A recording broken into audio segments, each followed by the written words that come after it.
This podcast is part of the Big Heads Media Podcast Network. Go to bigheadsmedia.com for more great podcasts. Well, hello everyone. Welcome back to Massive Late Fees Dumpster Diving, where we look at something that's absolutely horrible. How you doing, Mike?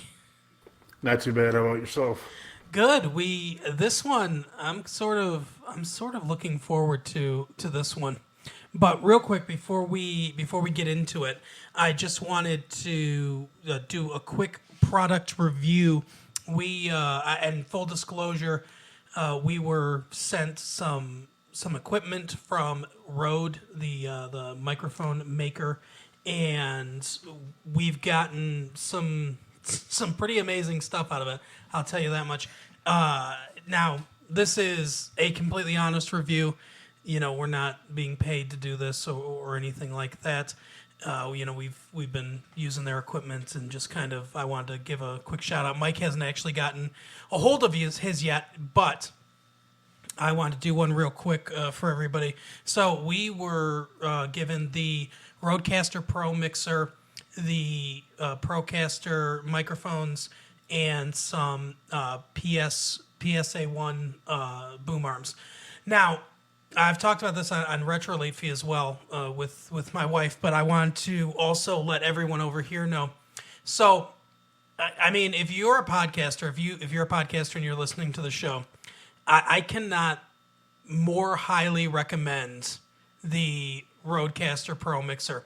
First of all, I don't know anything about how to do this. As anyone that listens to the show knows, I am completely clueless.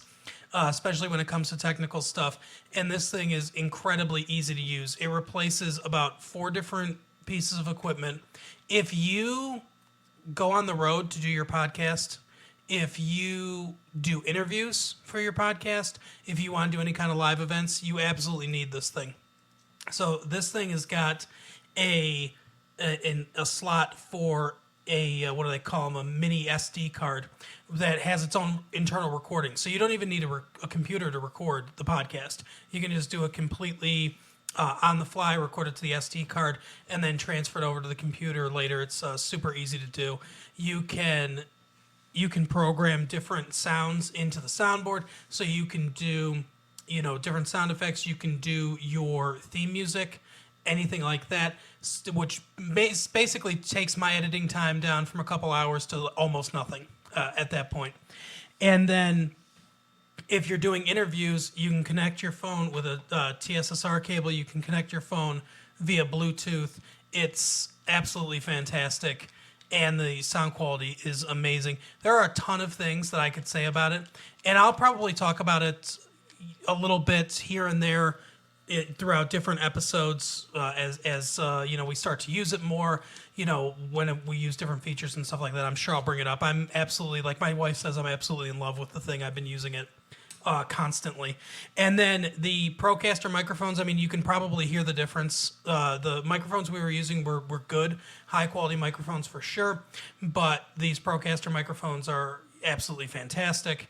They are top of the line. The audio quality is outstanding. And then the boom arms are just really solidly made, very, very smooth. I've used other boom arms before. These ones are definitely, for not a lot much more money, these ones are definitely better than any of the ones I've used. So if you're really serious about podcasting and you want to get into it, I mean, I would invest some money into at least the microphones. I think really change the sound quality. I was amazed when because this is the first time that Mike and I are recording with it, but Carol and I recorded one of the episodes, Pulp Fiction actually, that you'll hear in a couple weeks on Retro Late Fee, and I was blown away by the difference in the sound quality. It's outstanding. So I just wanted to get that out there and let everyone know kind of what we thought of it. Like I said, I'll probably be mentioning it from time to time, as we go forward. But that's my little spiel there. So anyway, dumpster diving now. Mike, are you still awake after all that? What? I went on a little longer than I probably wanted to, but anyway, so this week we watched The Cosby Show from way back when, season 7, episode 3, entitled "Last Barbecue." Mike, what were your initial impressions of this episode of The Cosby Show? And did you feel weird watching it, knowing everything that's happened? I never really watched the Cosby Show. I can maybe think of like one or two episodes I'd ever seen during the entire run. It's just not a show I ever watched. Okay. It seemed like a very generic like '80s sitcom. I mean, I'm sure if you were more of a fan of the show, Bill Cosby was barely in this episode. I felt like. True. It was more about like I don't remember his daughter, the one played by Lisa Bonet, like her husband and Denise. I don't even know who the other lady is. I mean, I don't really. Was that the same one that was on the show initially? I think her name's Vanessa. Yeah, you know what's funny? I don't know. I don't know if that's a different actress or not. I remember seeing her and I was like, that's not the same Vanessa, is it? But I think maybe it is. And I don't know because I remember watching some like behind the music or True Hollywood Story kind of thing where it's like Bill Cosby really encouraged the kids to like go to college. So maybe it's a different Vanessa. I honestly don't know. Yeah, I don't know. I think Tempest Bledsoe was the original Vanessa. I think you're right. So I don't know if that's what she looks like now. Of course, famous sister of Drew Bledsoe. Right. But yeah, so the reason I picked this one, and I remember this one fairly clearly. I did watch the show when I was a kid, when I was pretty young. My family watched the show. It was just one of those shows that we watched as a family together because it was good, wholesome family fun, we thought. But this episode hasn't aged super well. So what happens is the family is getting ready for a barbecue, and Cliff has his signature barbecue sauce, the barbecue sauce that he is famous for. I guess everybody loves it. And I think his name Alvin. It's the one sister, not Denise's. No, husband. I think it's Elvin. I think is his Elvin, name. right? Okay, so he's a Lord of the Rings character. Right. He's played by the actor, what's his name, Gregory something, who kind of famously last year was like videoed at a Whole Foods, and like people were like shaming him, but he's like, yeah, I have to work. I mean, this is what an actor's life is like for the most. Yeah, he works at Whole Foods now, which I think his attitude about it and everything was completely cool. So. Yeah, he was because I only seen him on like It's Always Sunny in Philadelphia a few years ago. He was on there like for 30 seconds maybe. It wasn't a very long appearance. But I think after that Whole Foods thing, I thought I heard Tyler Perry was putting him or auditioning him for one of his shows or something. So I don't. No, that's cool. Maybe something good can come out of Tyler Perry's existence. Right. But anyway, so he's trying to figure out what the recipe is and of the barbecue sauce, and he's eating a little bit of it. He's orange juice, oregano, all this stuff. And Cliff is like kind of wackily sneaky ingredients when Elvin's not looking throughout the episode, and like, hey, what's that? And he'll like drop something in the barbecue sauce, which it's kind of weird. I mean, I've never known anyone to make their own barbecue sauce. I mean, I don't know. I'm sure it's possible. It's just weird to me. Yeah, it is a strange thing for sure. But I mean, I don't think I'm going to go to the store and make something for less than the $2 bottle of like Open Pit or whatever I buy. Right, exactly. Yeah, it's not something that costs a lot of money or anything like that. Yeah, it's like $12 worth of ingredients to make barbecue sauce at home, probably. Yeah, it's one of those things that you'd have to. I guess it would probably be cheaper to make your own, I suppose. But I don't think so. Well, only in bulk. You'd have to store it. Oh yeah, for sure. Like you'd have to make a ton of it. Yeah, because you're right. If you were making it as like a one-use thing, then you're probably paying like 5 times what you pay for a bottle. Right, but then can you store it proper? I mean, you could can it, I suppose. Yeah. But I mean, have you ever heard someone say, "Hand me that can of barbecue sauce"? Right. That's the thing is I don't think it's practical. Like I think you could make it cheaper than you buy it, but I don't think it's practical to do so. Yeah, I mean, unless you make it like some crazily better way, like he supposedly has done. But yeah. I don't know. Yeah, and it's clear he's not making a ton of it. It's a little saucepan. Right. So yeah, he's doing that, and I can't remember anyone's name other than the girls. But Denise is there with her husband, who I remember was in the Navy, and he's out now. And they're talking about how, what's his name? Oh, what's the son's name? Elvin? Theo. Oh, Theo. Yeah. They're talking Oh, about. yeah. Yeah, go ahead. Oh yeah, I think we need to set this up a little bit because it's just really kind of weird because like it's like, oh, Denise, it was your 1 year anniversary. They just suddenly remember that. And then, like, they're like, I think her husband's name is Greg, maybe Gregory. Sure, we'll go with that. I don't know, but he's like, and then someone like I think it's Theo, like you said, brings up like, oh, did you have a bachelor party? And he's Right. like, no, I didn't, Theo. Yeah, they were because they were talking about Denise's wedding party or something or whatever, the bridal shower. And he said, "Oh yeah, you had a bridal shower, but Alvin, we never threw you a bachelor party." And he said, "Well, I kind of had one on the ship." And he talked about how the guys threw him a party, and one of the ensigns dressed up like a woman with a mop on his head. And so Theo said, "We should throw you a bachelor party." And at first, Denise and the other women agreed. He said, "Yeah, go ahead and have some fun with your guy friends." So Theo starts calling around, asking how much this party is going to cost him. It's clear he's not happy with the answers that he's getting from his buddy, because he wants to take away the food, he wants to take away all this stuff. But then he said, "Oh, a stripper? Yeah, that's a possibility. So how much did the stripper cost?" And Denise is a little upset that he's thinking about hiring a stripper for this bachelor party.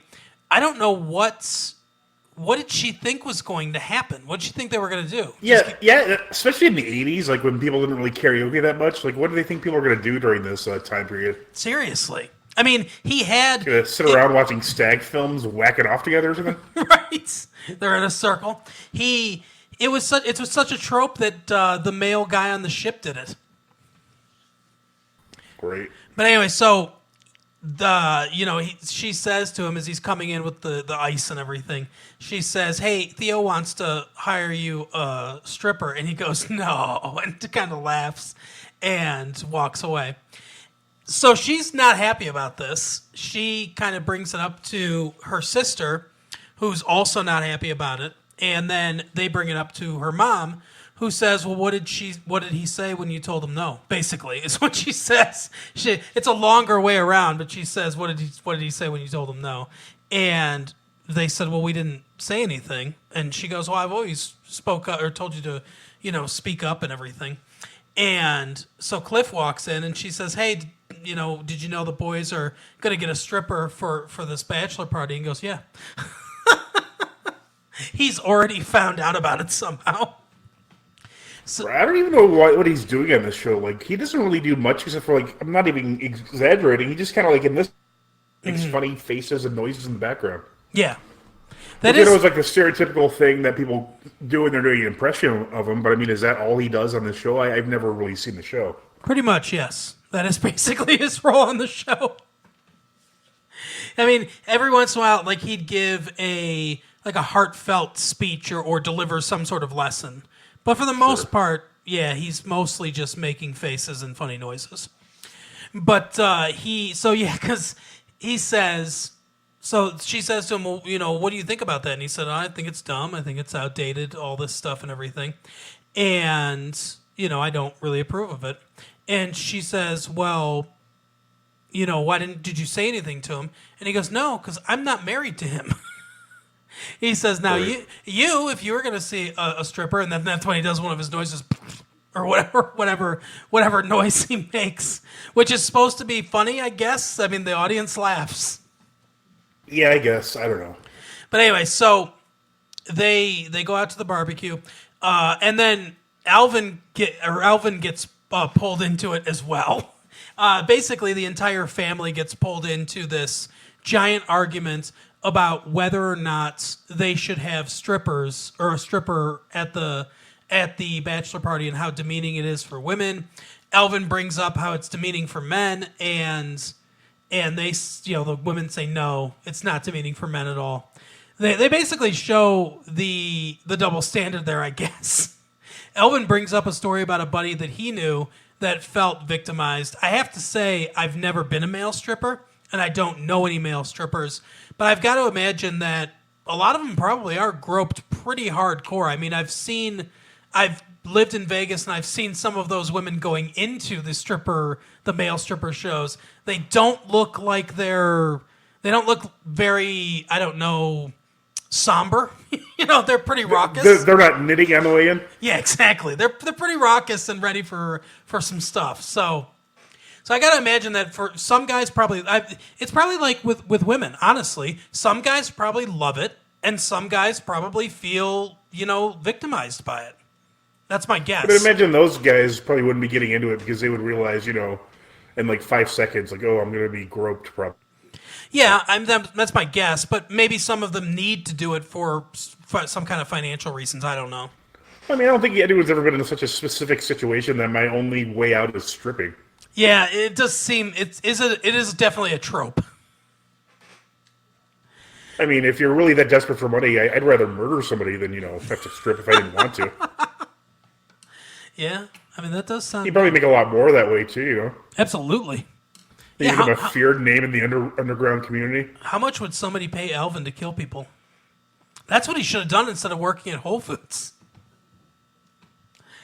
Yeah, I don't think hitmen get paid as much as everyone thinks, which is kind of sad in a way. It is. That's a lot of risk to take if you're not getting a big paycheck. And then you always hear about these bozos on like the news who are like, oh, give me a chicken sandwich and I'll go, beat your mother to death with a pipe. Holy shit! Have you ever heard that with like people, like there's like insane people on the news, like some woman the other day like traded her baby for like a car or something like that? She was like a meth head or something? What? Yeah. But what I'm saying is if you're in the hitman market, these are all devaluing, the value of a good, clean. That's true. That is definitely true. If you get some crackhead to go run somebody over in your car for like $50, I mean, why would you bother even paying top dollar for a premium service? Absolutely. I mean, it's taking the professionalism out of it, which I think is horrible. And what's worse is now you get some people that are not even being killed properly. You're getting people like paralyzed or just like bothered a lot. Yep, in a coma. And that's no good when you want someone gone. Insurance money's like not going to pay out for a coma. Yeah, if it's an insurance situation, you just like fuck your client over. By the way, I have to say, don't you think a baby's worth a lot more than a car? I mean, what kind of car? It wasn't a good one. Oh, yeah. I got to say, even if especially if it's a female baby, because the sex trade, I mean, that's like trading on futures. Oh my God. How dark can we go with this? I thought you were going to with a comment about China when you mentioned a female baby. I thought you were going to say they have no value because in China they have no value. Oh my God! Well, they probably have no value here because honestly, in China they probably they want to get rid of the female babies more than anything else. So the amount of Chinese babies available for I almost said rent for adoption here are probably vastly outnumber the men. So female babies probably aren't worth as much. We better stop talking about China. We don't want to be boycotted or suffer financial losses. That's true. Yeah, exactly. We're just like Google and Facebook. Yeah. I like how the NBA won't have the All-Star game in North Carolina because there's some about the bathrooms, but I mean, they'll put their entire fucking preseason in a country that probably has some a little more severe violations of human rights than that. Yeah, exactly. It's like the wrestling going over to Saudi Arabia or whatever it is. It's all hypocrisy, all of it. I do love though that Disney's a big factor in it too, because that's just if there's any doubt that anyone has that Disney is just like the most ruthless money hungry company out there, then just look at their records across. Absolutely. Yep. But Bill Cosby. Speaking of monsters. Exactly. So they get into this huge argument about whether or not strippers should be allowed there. The grandparents come over, and they calm things down for a second by basically they ask if the grandpa if he had a stripper, and he said, "Well, no, I had a fan dancer," which I guess was whatever year it's supposed to be, 1940s, 1940s equivalent of a stripper, where she danced. I think he says it was like right after World War II or something, or right before it. So they tie the time period to around World War II. Yeah. So he tells a story about how she, like exposes her shoulder and then covers it up again. And the grandmother is all pissed off when they go into the kitchen about it because she hates that story. And this is the first time that she's ever mentioned anything to him in 50 years for whatever reason. I don't know. So he says, oh, I'm sorry and all this stuff. So that starts the argument again, kind of. Then they eat the barbecue because, Bill Cosby looks pissed. And so they start eating the barbecue. They start making up. And then they start kissing. And then this is why I wanted to cover this. The wife, what's her Claire. name? Claire, yeah, says that, oh, it's so nice to see them work things out. And Cliff says, they didn't work anything out. It's the barbecue sauce. Haven't you ever noticed that anytime I feed someone this concoction, they suddenly get very amorous and want to have sex, basically, is what he's saying. Yeah, that was definitely a very odd and unnecessary part of the story. I think this is his on-air confession. I think his subconscious wanted people to know about this. His guilt couldn't take it. I don't think so. I think it's the opposite. I think this is his hubris. He was just saying right in people's faces, you know what? I give people a substance that makes them want to have sex with me. Yeah, it could be. Yeah, exactly. He thought he was immortal. And for a while, I don't think he feels. He seems like a pure psychopath from everything I've read about him. Yeah. So he says to his wife, "I've got a cup upstairs by the bed.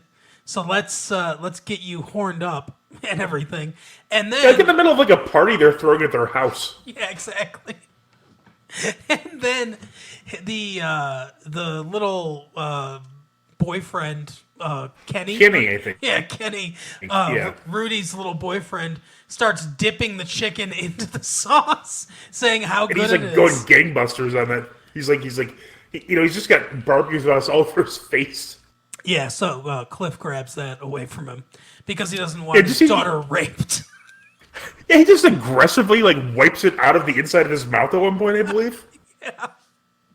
It's like, oh my god, what are you giving your wife that you're afraid to have your daughter have? Yeah, exactly. So that's basically the episode. That's where the episode ends. But it doesn't age terribly well, and I wonder, what do you think of the conversation that they have surrounding the stripper thing? Like, what's your take on that? When I got married, I didn't even think about going into a strip club because I don't really care for them. They don't really interest me that much. Yeah. I don't think my wife would have cared if I had gone though, because if I'm just looking, I'm a human being. She understands just as I understand that if she sees someone she finds attractive and looks at them, it's not like she's trying to offend me in any way or anything like that. Right. It's just. I think it's an older episode, and I think I've seen this conversation on 5,000 sitcoms at this point. So yeah.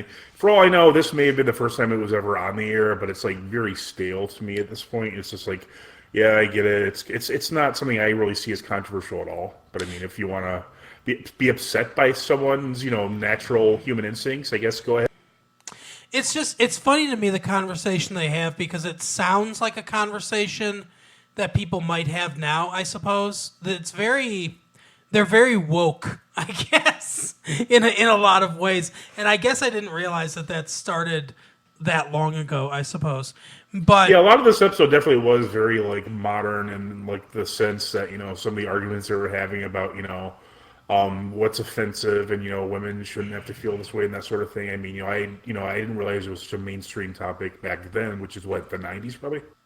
Yeah, I think probably 90, 91, something like that. Towards the very end of the run of the Cosby Show.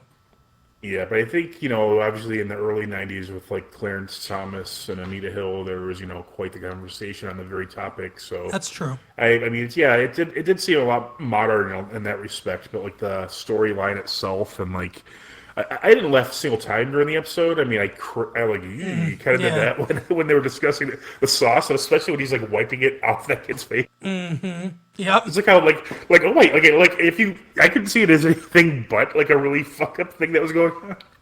Yeah, exactly. The whole thing was very messed up because all the other people were kissing and hugging on each other, and I mean, in light of whatever everything that came out about what a rapist he is allegedly. I think provedly, right?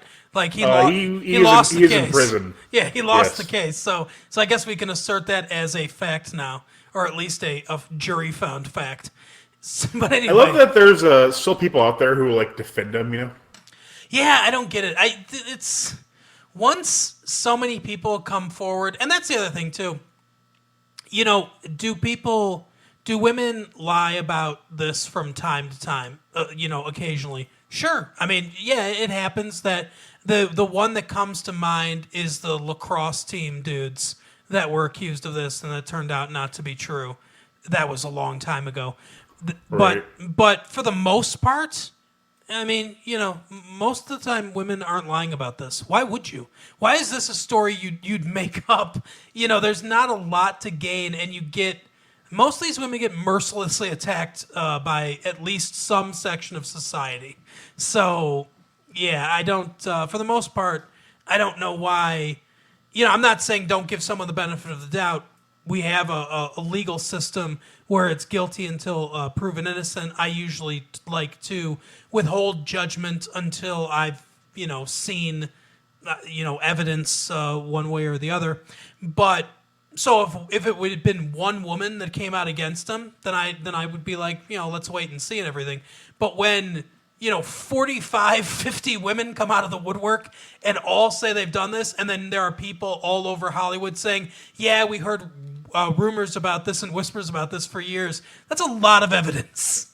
Yeah, I've heard about this for like 20 years, and I'm no celebrity in spite of what Oh, they come, tell us. don't sell yourself short, Mike. You are quickly becoming an internet celebrity. The best kind. But I mean, I knew about this like 20 years ago. It's like, like how you, it's another, there's another like thing that's very similar to this. Like something that you've like heard, like the whole, I think Bryan Singer, like how he like Yes. recently is like, Yep. I've been hearing about that for years as well. I Yep. mean, Me like too. there's been pictures on the internet for like 10 years or more where like he's dressed as like a priest at like a pool party and there's like a bunch of like, 16-year-old boys around him. Yeah, exactly. And isn't Arvid from Head of the Class some sort of rapist or something? It's the other one. It's Dennis. Oh, Dennis. He's Yeah. not. He was like a producer of a lot of like Disney shows.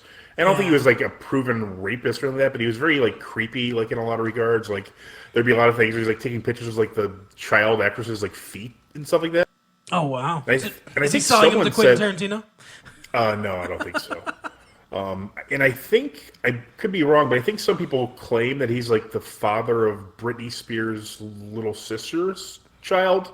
Oh wow. She was like on like one of those Disney. I assume it Okay. was his show when she got like pregnant, but Gotcha. I don't really know about that. I mean, I don't know the details, obviously, but yeah, it's just weird. Yeah. Well, the whole thing. The whole, excuse me. The whole thing's kind of messed up anyway because like I look at like an Ariana Grande or Selena Gomez, probably the last two names of these like Nickelodeon Disney women that I'm gonna know for the rest of my life. We But hope.